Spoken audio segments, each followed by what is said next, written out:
우리 하나님 말씀은 시편 139편 1절에서 12절까지 말씀입니다. 우리 말씀 한 절씩 교독하고요. 마지막 절은 합독하도록 하겠습니다. 주님께서 나를 샅샅이 살펴보셨으니 나를 환히 알고 계십니다. 내가 앉아있거나 서있거나 주님께서는 다 아십니다. 멀리서도 내 생각을 알고 계십니다. 내가 길을 가거나 누워있거나 주님께서는 다 살피고 계시니 내 모든 행실을 다 알고 계십니다. 내가 혀를 놀려 아무 말 하지 않아도 주님께서는 내가 하려는 말을 이미 다 알고 계십니다. 주님께서 나의 앞뒤를 두루 감싸주시고 내게 주님의 손을 얹어 주셨습니다. 이 깨달으니 내게는 너무 놀랍고 너무 높아서 내가 감히 측량할 수조차 없습니다. 내가 주님의 영을 피해서 어디로 가며 주님의 얼굴을 피해서 어디로 도망치겠습니까? 내가 하늘로 올라가더라도 주님께서는 거기에 계시고 스월에다 자리를 펴더라도 주님은 거기에도 계십니다. 내가 저 동력 너머로 날아가거나 바닷끝 서쪽으로 가서 거기에 머무를지라도 거기에서도 주님의 손이 나를 인도하여 주시고 주님의 오른손이 나를 힘있게 붙들어 주십니다. 내가 말하기를 어둠이 와락 나에게 달려들어서 나를 비추던 빛이 밤처럼 되어라 해도 주님 앞에서는 어둠도 어둠이 아니며 밤도 대낮처럼 밝으니 주님 앞에서는 어둠과 빛이 다 같습니다. 아멘. 우리는 매일매일 수많은 사람들을 만나며 인생을 살아갑니다. 그 사람들 중에는요, 우리가 아는 사람도 있지만 모르는 사람도 있죠. 그런데 우리가 누군가에 대해서 안다라고 말하는 것과 모른다라고 말하는 것의 차이가 과연 어느 정도나 될까요? 이름을 알면 그 사람을 내가 안다라고 말할 수 있을까요? 얼굴을 알면 내가 이 사람을 안다라고 정말 말할 수 있을까요? 그 사람의 행동의 몇 가지 특징이나 또 인생 정보를 몇 가지를 내가 알면 내가 정말 저 사람을 안다라고 말할 수 있을까요? 누군가를 안다고 말하며 우리가 삶을 살아가지만요, 정작 내가 안다라고 말하고 있는 그 사람에 대해서 우리는 이런 말을 자주 하게 됩니다. 그 사람이 그럴 줄 몰랐어. 저 사람이 어떻게 저럴 수 있지? 참 알다가도 모르겠네. 여러분, 그 말을 우리가 참 많이 하지 않습니까? 결혼하고 한 몸이 되어서 살면서도 이 사람 내가 그렇게 오랜 세월을 살았는데도 아직도 모르겠네. 그 말을 하잖아요. 내 뱃속에서 나온 자식에 대해서도 우리는 똑같은 말을 하고 있어요. 어떤 사람은요, 자기 자신에 대해서도 같은 말을 합니다. 나도 내가 왜 그렇게 생각했는지, 나도 내가 왜 그렇게 했는지 모르겠어요. 여러분, 정말 알다가도 모르겠는 존재가 사람인 것 같습니다. 아니, 어쩌면 누구도 그리고 절대로 다 알 수 없는 존재가 사람이라고 말할 수 있어요. 사람이 사람을 완전히 알 수 있었다면 여러분, 인간관계에서 일어나는 많은 문제들, 즉 이 오해와 그리고 말다툼과 또 잘못된 기대로 인해서 일어나고 있는 실망감, 그리고 사람들을 향하여서 지나치게 자기 방어적인 태도, 그리고 사람들과의 거리두기 하는 것, 그리고 비교하고 질투하고 정죄와 같은 여러분 이 많은 문제들은요, 내가 사람을 정말 안다라고 한다면 시작되지 않았을 겁니다. 그러나 우리는 사람을 완전히 알 수 없기에 이런 관계에서 발생하는 문제에서 결코 벗어날 수가 없는 것이죠. 왜 그럴까요? 다 똑같은 피조물이기 때문에 그렇습니다. 피조물끼리 서로를 다 알 수 있다라고 생각하는 것 자체가 넌센스입니다. 피조물은요, 다른 피조물을 다 알 수가 없어요. 창조주의 지혜를 뛰어넘을 수 있는 피조물은 존재할 수 없는 것이죠.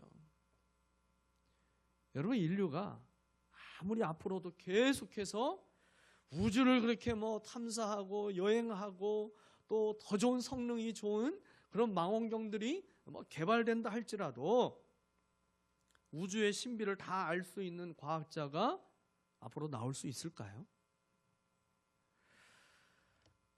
사람들이 더 많은 연구와 통계를 가지고 사람들의 심리를 연구한다고 해서요, 사람의 심리를 다 알 수 있는 심리학자가 나올 수 있을까요? 또 아무리 의술이 계속 더 발전한다고 하더라도 사람의 모든 질병을 다 고칠 수 있는 의사가 나올 수 있을까요? 그리고 사람이 생명과 영혼에 대해서 다 알게 되는 날이 과연 올 수 있을까요? 단언컨대 모든 질문의 대답은 없습니다. 오직 이 모든 것을 만드신 창조주 외에는 여러분 이 모든 것을 알 수 있는 존재는 아무도 없는 거예요. 그렇게 피조물인 모든 인간은요, 창조주이신 하나님께 나가야 됩니다. 하나님께 나와야만 비로소 깨닫게 되는 것들이 생겨요. 하나님이 나를 가장 깊은 곳까지 아시고 이해하시는 분이라는 사실을 하나님 앞에 나올 때 비로소 깨닫게 됩니다. 그리고 하나님은 나의 약한 것을 아시고 심지어는 나의 악한 것까지도, 그렇게 꽁꽁 숨겨놓았던 악한 것까지도 하나님은 다 아시고 계셨다라는 것도 우리는 하나님 앞에 나올 때에 알게 되죠. 그러면서도 하나님은 나를 소중히 여기시고 나에게 끊임없이 관심이 많은 분이라는 것도 알게 됩니다. 나를 위해서 하나님보다 더 많은 것을 포기하고 버리신 분도 없다라는 것도 하나님 앞에 나오면 알게 돼요. 하나님보다 나의 가치를 크게 여겨주시는 분도 세상에는 없다라는 것도 깨닫게 됩니다.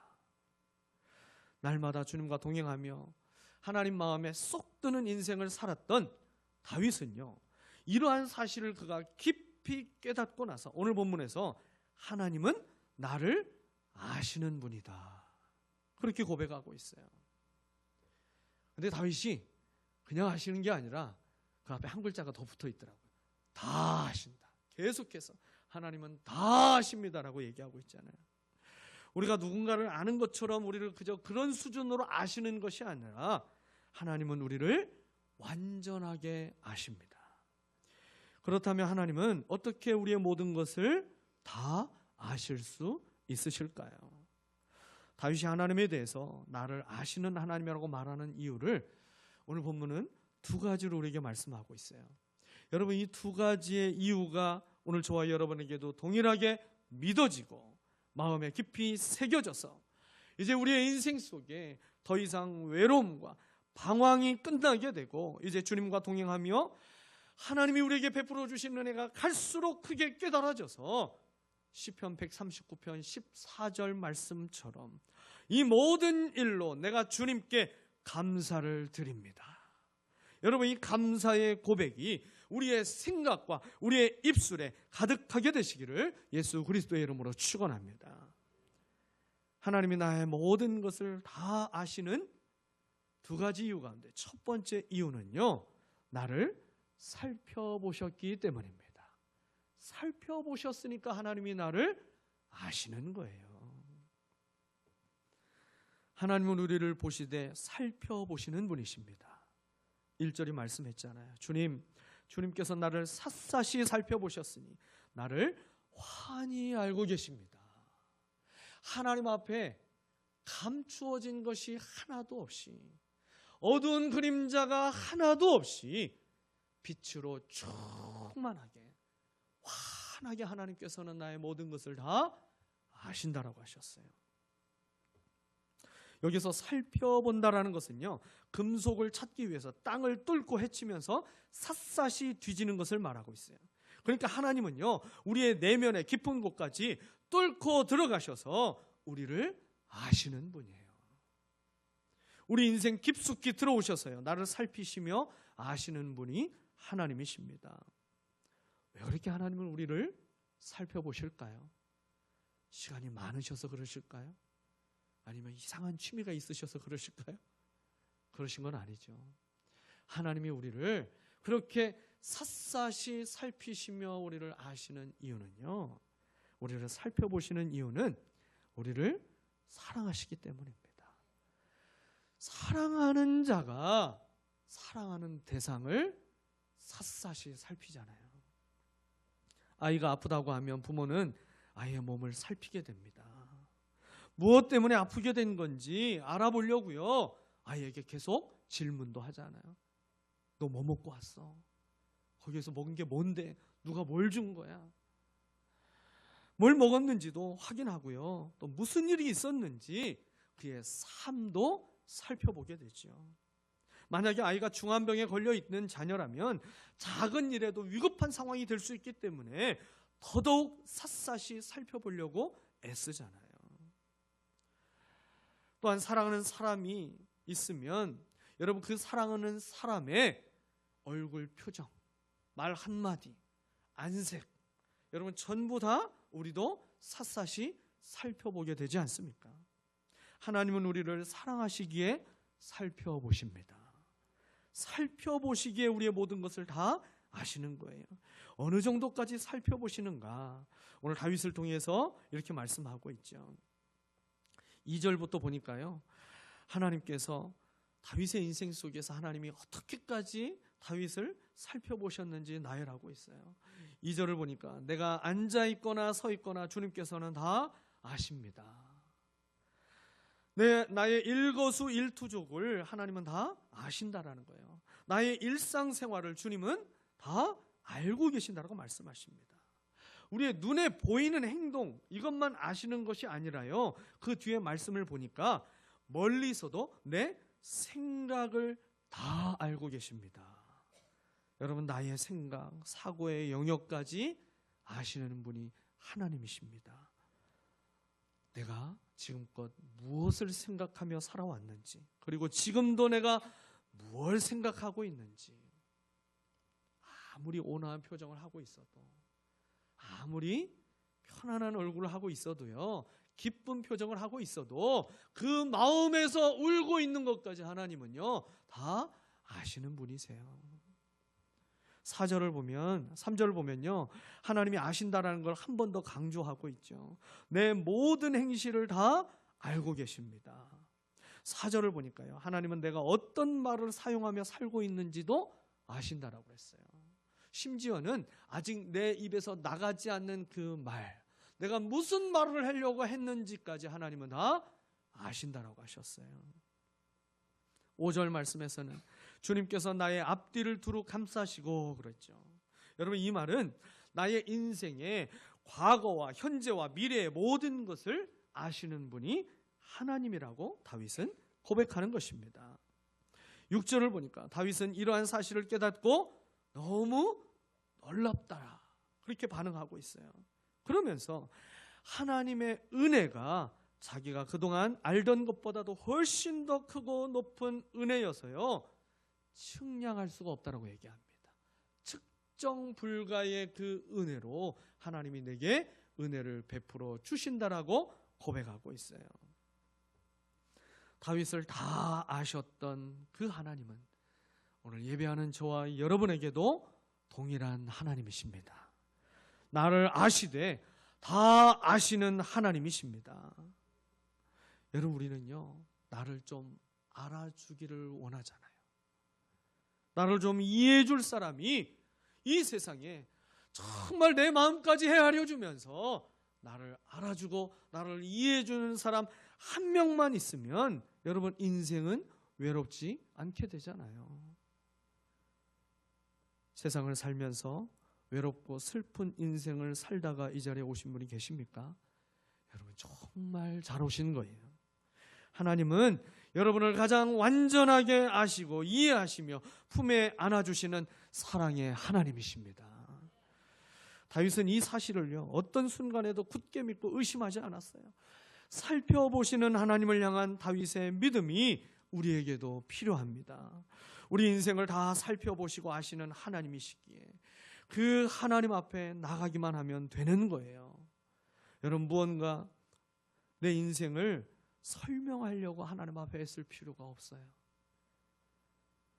하나님 사실은 제가 이러이러해서 제가 그때 그렇게 했던 거예요 하면서 자신의 죄와 실수와 헌물을 변명하려고 하지 않아도 되는 것입니다. 삶의 무거운 짐을 그냥 주님께 내려놓고요, 울기만 해도 하나님은 그 눈물을 기도로 받으십니다. 그저 하나님 앞에 있는 모습 그대로 나가면 되는 거예요. 이런 찬양이 있어요. 있는 모습 그대로, 있는 모습 그대로 주님께 나오십시오. 하나님은 당신이 있는 모습 그대로 오시기를 원하십니다. 우리가 이 찬양을 한번 같이 올려드렸으면 좋겠어요.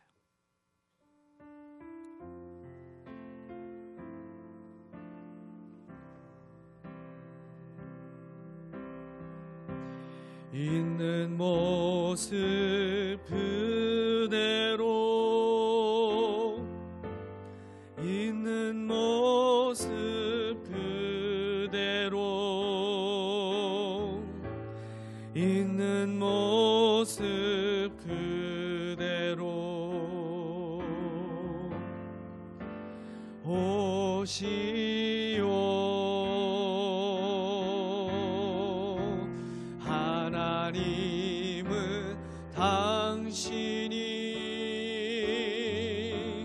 있는 모습 그대로, 있는 모습 그대로 오시길 원하십니다.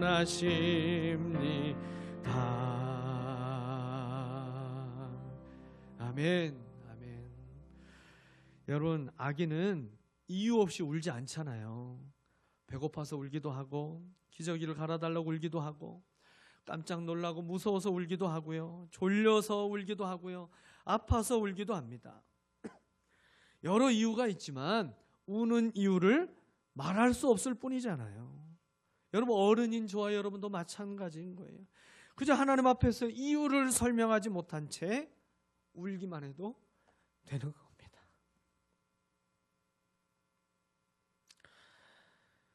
하나님은요, 우리의 눈물에 담긴 그 깊은 이유를 다 아시는 분이기 때문에 그렇습니다. 다윗은 그의 인생을 샅샅이 살펴보시고 아시는 하나님을 향해서 그는 두려워하지 않았어요. 여러분, 우리가 뭔가 숨기고 싶은 것을 누군가 알게 되면 우리는 무섭고 두려워집니다. 그래서 숨게 되고 그 사람을 좀 멀리하고 싶은 마음이 들게 되는 것이죠. 그런데요, 다윗은요, 한 가지를 더 깨달은 거예요. 이 모든 것을, 나의 이 약하고 나의 모든 죄악된 것까지 다 아심에도 불구하고 그 하나님이 나를 버리지 않으셨다.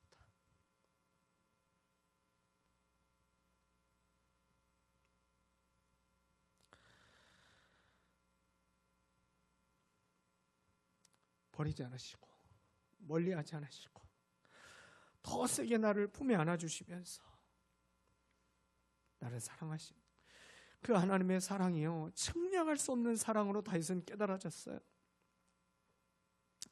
자신의 죄와 실수와 허물이 무엇인지 아시는 하나님께서 그렇게 하나님을 더 끌어안아 주시며 죄악 가운데 있을지라도 더 세게 끌어안아 주시며 사랑하셨던 그 하나님의 사랑, 여러분, 그 하나님의 사랑을 믿고 그 살펴보시고 아시는 하나님 앞에 날마다 나아가는 저와 여러분 되기를 축복합니다.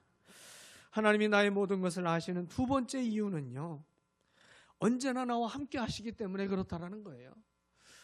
여러분, 우리를 살피실 수 있는 이유가 또 뭐가 되겠어요? 언제나 나와 함께 하시니까 살펴보실 수 있는 것이죠. 나의 모든 것을 살펴보실 수 있는 이유, 항상 나와 함께 하셨기 때문입니다. 7절부터 다윗은요, 하나님이 어디에나 계시는 하나님으로 소개하고 있어요. 여러분, 계시지 않는 곳이 없다, 이 말을 이제 신학적으로 무소부재하신 하나님 또는 편재하신 하나님, 이렇게 이야기를 하죠.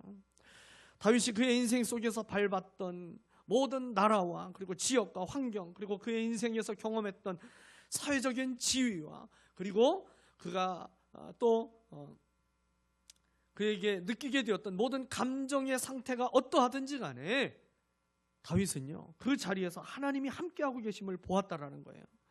그러면서 깨닫게 된 것이 7절입니다. 내가 주님의 영을 피해서 어디로 가며 주님의 얼굴을 피해서 어디로 도망치겠습니까?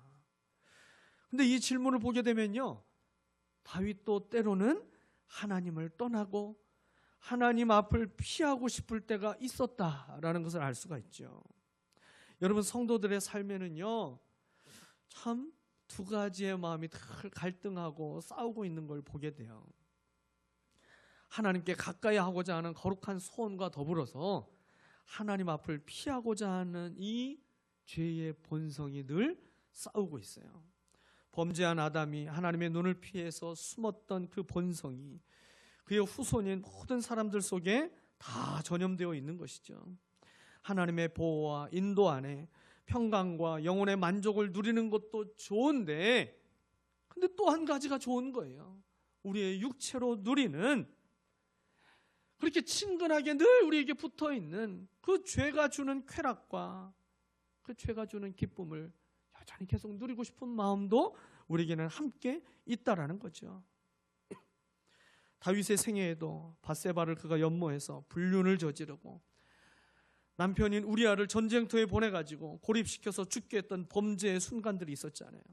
여러분, 그 순간 다윗은 하나님의 눈을 피하고자 했을 거예요. 다윗이 스스로 하나님 앞에 나아가서 자기의 죄를 고백하지 않고 있었다라는 것 우리가 알고 있잖아요. 탐욕과 갈망이 여러분 우리의 삶에도 우리의 마음속에도 거품처럼 막 부글거릴 때 하나님의 눈을 피하고 싶을 때가 있지 않으셨습니까? 그러나 결코 하나님을 피할 수 없습니다. 하나님께는 모른다는 것이 불가능하기 때문에 그런 거예요. 나단 선지자를 통해서 하나님은요, 다윗의 모든 그 심중을 꿰뚫고 나서 하나님께서 하나님의 말씀을 다윗에게 전하게 하셨잖아요. 그 순간 다윗은요, 자신이 피하고 감추려고 했던 그 모든 순간을 하나님은 다 함께 하시며 보고 계셨다라는 것을 그가 깨닫고, 그럼에도 불구하고 자기를 버리지 아니하시고 사울처럼 버리지 아니하시고 하나님이 자기와 함께 하시며 다시 하나님이 기뻐하시는 믿음의 자리로 올 수 있도록 말씀으로 그를 다시 부르고 계시는 사랑의 하나님을 발견하게 된 것입니다. 계속해서 다윗은 고백합니다. 하나님은 하늘에도 계시고 스올에도 계신다라고 하고 있어요. 다윗 자신이 실제 하늘에 올라가 보고 스올에 가봤다라는 것이 아닙니다. 하늘처럼 높은 지위가 있을 때에도 그 자리에도 하나님은 함께 계셨고, 낮고 천한 목동이었을 때에도, 아니 그것보다도 더 비참한 쫓기는 신세가 되었을 때에도 하나님은 항상 함께 하셨다라는 거예요. 10절 말씀에서 다윗이 어디에 있든지 하나님은 다윗을 오른손으로 힘있게 붙들어 주셨다라고 고백합니다. 11절과 12절을 보면 다윗의 인생의 깊은 밤과 같은 어둠의 시기에도 하나님에게는 빛이 가득한 대낮처럼 나를 지켜보시며 함께 하셨다라고 말씀하고 있어요. 여러분, 올해 여러분의 삶에 불현듯 덮친 어둠의 순간이 찾아온 적이 있으십니까? 그것이 질병 때문이든 아니면 물질의 문제 때문이든 관계 때문이든, 내가 성공할 줄 알았는데 계속해서 실패하고 있어서 그런 마음이 들었든, 어떤 이유든 우리 인생에 어둠의 순간이 찾아온 적이 있을 거예요. 그래서 마치 행복하고 밝았던 내 삶 전체가 영원히 흑암 가운데 처해질 것처럼 그렇게 생각이 돼서 여러분 절망 가운데 빠진 적이 있지 않으십니까? 다윗은요, 그 인생에 찾아온 이 고난의 밤이 지나고 나서 보니까 주님에게는 주님이 보실 수 없는 어둠은 존재하지 않았다라는 것을 깨달았어요. 사랑하는 여러분, 인생의 어둠이라 여겨지는 일들을 지금 만나고 계십니까? 가정과 자녀들의 인생에 어둠이 갑자기 찾아온 적이 있으십니까? 여러분, 그러나 이것을 꼭 기억하시기를 바랍니다. 주님 안에서는 어둠이 결코 우리를 삼킬 수 없다라는 것을 믿으시기를 바랍니다. 내가 어둠으로 보고 있는 것이지 우리와 함께 하시는 하나님은 내게 있는 어둠을 어둠으로 보지 않으시는 거예요. 하나님에게는 어둠이 없습니다. 예수님께서 너희가 나를 믿으면 어둠에 있지 않고 빛 가운데 다닐 거라고 분명히 말씀하셨습니다. 우리가 예수님을 구주로 믿을 때에 우리를 둘러싼 모든 영적인 어둠은 벗어지게 되는 줄 믿으시기를 바랍니다. 항상 함께 하시는 주님을 믿고 믿음을 따라 살아가는 인생에게 주님은 빛으로 역사하심을 믿으시기를 바랍니다. 여러분, 성탄은요, 우리를 너무도 사랑하셔서 하나님이 우리와 항상 함께 하신다는 것을 귀로만 듣는 것이 아니라 눈으로 볼 수 있도록 이 땅에 오신 사건이 바로 성탄이에요. 마태복음 1장을 보면 요셉의 꿈에 천사가 나타나서 마리아를 통해서 이야기합니다. 내가 아들을 낳을 터인데 그 이름을 뭐라고 하라고 그랬어요? 임마누엘이라 하라. 임마누엘. 성경은 친절하게도 임마누엘의 뜻을 가르쳐 줍니다. 임마누엘의 뜻이 무엇입니까? 하나님이 우리와 함께 계신다. 그 임마누엘이신 예수님의 탄생으로 시작한 마태복음은요, 마태복음 마지막 28장 20절에서 어떤 말씀으로 마치는지 아십니까? 임마누엘로 마칩니다. 마태복음 28장 20절 말씀 마지막 부분이에요. 보라, 내가 세상 끝날까지 항상 너희와 함께 있을 것이다. 아멘. 아멘. 여러분, 우리의 인생을 살피시고 항상 함께 하시는 그 주님의 약속을 믿음으로 날마다 어둠이 물러가고 빛으로 역사하시는 그 하나님의 측량할 수 없는 은혜와 사랑 안에 거하시기를 예수 그리스도의 이름으로 축원합니다. 기도하겠습니다.